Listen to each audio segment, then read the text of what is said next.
গরমের দিনে চিকেন খেতে ইচ্ছা করলে এই রেসিপিটি ট্রাই করতে পারেন। ঠান্ডা ঠান্ডা টক দই আর বাড়িতে থাকা কিছু উপকরণের সাহায্যেই এটি বানানো যাবে। চলুন দেখে নেওয়া যাক আজকের এই রেসিপিটি। এর জন্য 400 গ্রাম উইথবোন চিকেন নিয়ে ভালো করে ধুয়ে পরিষ্কার করে একটি পাত্রে নিয়ে নিয়েছি। ম্যারিনেশনের জন্য লাগবে Kashmiri red chilli powder 1 tablespoon, লবণ স্বাদ অনুযায়ী, হলুদ দিয়েছি কালারের জন্য, এছাড়া জিরে গুঁড়ো দিয়েছি, ধনে গুঁড়ো দিয়েছি 1/2 টিস্পুন করে। এখন এর সঙ্গে অতি অবশ্যই যেটা যাবে টক দই, এটার প্রধান উপকরণ। এরপর রসুন বাটা দিয়ে দিয়েছি 1 টেবিল স্পুন আর আদা বাটা 1 টেবিল স্পুন। এগুলো সমস্ত কিছু দিয়ে ম্যারিনেট করে রাখবো প্রায় 1 ঘন্টা মতো। অন্যদিকে একটা কড়াইয়ে 1/2 কাপ মতো সর্ষের তেল ভালো করে গরম করে নিয়ে মাংসে দেওয়া আলুগুলোকে আমি প্রথমে ফ্রাই করে নেব। আলুগুলোতে আগে থেকেই আমি লবণ, হলুদ, কাশ্মীরি রেড চিলি পাউডার দিয়ে ম্যারিনেট করে রেখে দিয়েছিলাম 20 মিনিট। এতে আলুগুলো খেতে ভালো লাগবে। এই রেসিপিটিতে আপনারা পেঁপেও ব্যবহার করতে পারেন। গরমের সময় পেঁপে আলু দিয়ে চিকেনের এই পাতলা ঝোলটা কিন্তু খুবই ভালো লাগবে খেতে। আলুগুলো চারপাশ থেকে ভালো করে ভাজা ভাজা হয়ে গেলে আমি এগুলোকে একটা আলাদা পাত্রে তুলে রাখলাম। ওই একই তেলে আমি দিয়ে দিলাম কিছু গোটা গরম মশলা। এর মধ্যে রয়েছে দারচিনি, ছোটো এলাচ আর লবঙ্গ। এগুলোকে ভাজা ভাজা করে নেব প্রথমে। আর দিয়ে দিচ্ছি আমি 1/2 টিস্পুনের একটু বেশি গোটা জিরে, দিয়ে দিয়েছি একটা শুকনো লঙ্কা ফাটিয়ে নিয়ে। আর এখানে একটা বড় সাইজের পেঁয়াজকে এইভাবে ঝিরিঝিরি করে কেটে আমি ভাজতে দিয়ে দিলাম। এটাকে আমি পাতলা পাতলা করে কেটেছি, এই জন্যই ভালো করে ফাইন করে এটাকে বেরেস্তার মতো করে ভেজে নিতে হবে। ঝোল যত পাতলা করতে চাইবেন তত পেঁয়াজটা কিন্তু ভালো করে ভাজতে হবে। ঝোল যদি আপনারা গাঢ় করতে চান তাহলে কাঁচা পেঁয়াজ মাংসের মধ্যে মেখে একসঙ্গে ব্যবহার করতে পারেন। তবে আমি এখানে পাতলা ঝোল বানাবো, এই কারণে আমি পেঁয়াজটাকে ভালো করে ভেজে আলাদা একটা পাত্রে তুলে রাখছি।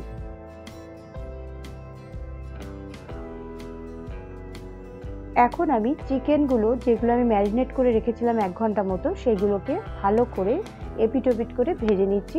আর এটাকে কিন্তু আমি হাই ফ্লেমে ভাজছি, কারণ লো ফ্লেমে দিয়ে দিলে কিন্তু এর থেকে জল বেরিয়ে যাবে আর ব্যাপারটা মানে চিকেনগুলো কিন্তু স্টিফ হয়ে যাবে, তখন কিন্তু অতটা খেতে ভালো লাগবে না। এই কারণে হাই ফ্লেমে এটাকে ভালো করে একটু ভেজে নিয়ে, চারদিক একটু ভেজে নিলে পরে চারিপাশটাতে একটা কোটিং মতো পড়ে যাবে। তাতে কিন্তু চিকেনটা খুব ভালো সিদ্ধ হবে আর খেতেও কিন্তু খুব সুস্বাদু হবে। এখন চিকেনগুলো ভাজা ভাজা হয়ে যাওয়ার পর আমি এগুলোকে আলাদা একটা পাত্রে তুলে রাখছি। আমি আলু ভেজে তুলে রাখলাম, পেঁয়াজটাও ভেজে তুলে রাখলাম, চিকেনটাকেও ভেজে তুলে রাখলাম। এখন যে ম্যারিনেশনের ওখানে যেটুকু পরিমাণ দই ছিল বা ম্যারিনেশনের যে মশলাটা ছিল সেইটা আমি কড়াইয়ের মধ্যে দিয়ে দিলাম। যেহেতু এই টক দই বা অন্যান্য মশলা এর মধ্যে রয়েছে, সেহেতু এটাকে ফেলে না দিয়ে, এটা কিন্তু খুব সুন্দর মশলা দেওয়া একটা জিনিস, এটাকে কিন্তু ভালো করে নাড়াচাড়া করে নিয়ে এর মধ্যে আমি ভেজে রাখা যে বেরেস্তাটা ওইটা দিয়ে দিচ্ছি। ভেজে রাখা বেরেস্তাটা দিয়ে ভালো করে একটু কুক করে নেব কিছুক্ষণ। তারপরে দিয়ে দিলাম আমি টমেটো কেচাপ। মোটামুটি 2 টেবিল স্পুন মতো টমেটো কেচাপ এখানে আমি ব্যবহার করেছি। এবার ঢাকনা চাপা দিয়ে তেল বেরিয়ে আসা পর্যন্ত ওয়েট করব। এরপর আমি দিয়ে দেব গরম মশলা পাউডার। ভালো করে একটু নাড়াচাড়া করে মিশিয়ে নেব। ঢাকনা চাপা দিয়ে আরও 1-2 মিনিটের জন্য কুক করে নেব। যখন দেখব যে তেল বেরিয়ে চলে এসছে, তখন ভেজে রাখা আলুগুলো এর মধ্যে দিয়ে দিলাম। ভেজে রাখা আলুগুলো দিয়ে একটু নাড়াচাড়া করে নেব, আলুগুলোর মধ্যে মশলা লাগিয়ে নেব। তারপরে আমি ভেজে রাখা যে চিকেনগুলো সেইগুলো এর মধ্যে অ্যাড করে দেব।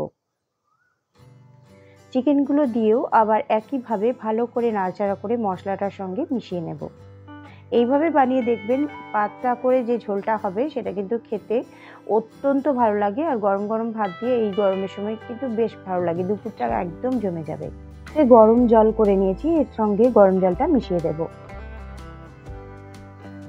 যতটা পরিমাণ আপনারা ঝোল রাখতে চাইবেন ঠিক ততটা পরিমাণ গরম জল এর মধ্যে অ্যাড করে দেবেন। ভালো করে একটু মিশিয়ে নিয়ে ঢাকনা চাপা দিয়ে 7 থেকে 8 মিনিট এটাকে কুক করে নিলেই কিন্তু রেসিপিটি পুরো তৈরি হয়ে যাবে। এবং আমি শেষে কি দুটো ইনগ্রেডিয়েন্টস দেব সেটাও আপনাদের সঙ্গে শেয়ার করব। এটা এখন হতে থাক। 7 থেকে 8 মিনিট পর আবার আমি ফিরে আসছি। এখন দিয়ে দেবো কিছু চেরা কাঁচা লঙ্কা ফ্লেভারের জন্য। এখন ঢাকনা চাপা দিয়ে আরও 4 থেকে 5 মিনিট এটাকে কুক হতে দেব। আর এই যে একেবারে রেডি হয়ে গেছে গরম গরম ভাতের সঙ্গে, আপনারা পরিবেশন করে দেখবেন, সব খেতে খুব ভালো লাগবে। রেসিপিটি ভালো লাগলে লাইক করে শেয়ার করে দেওয়ার অনুরোধ জানাচ্ছি। সাবস্ক্রাইব করে পাশে থাকা বেল আইকনটা প্রেস করে রাখলে আমি যখনই যা আপলোড করব আপনাদের কাছে নোটিফিকেশন চলে যাবে, আপনারা সময় মতো দেখে নিতে পারবেন। আজকের মতো এই পর্যন্তই।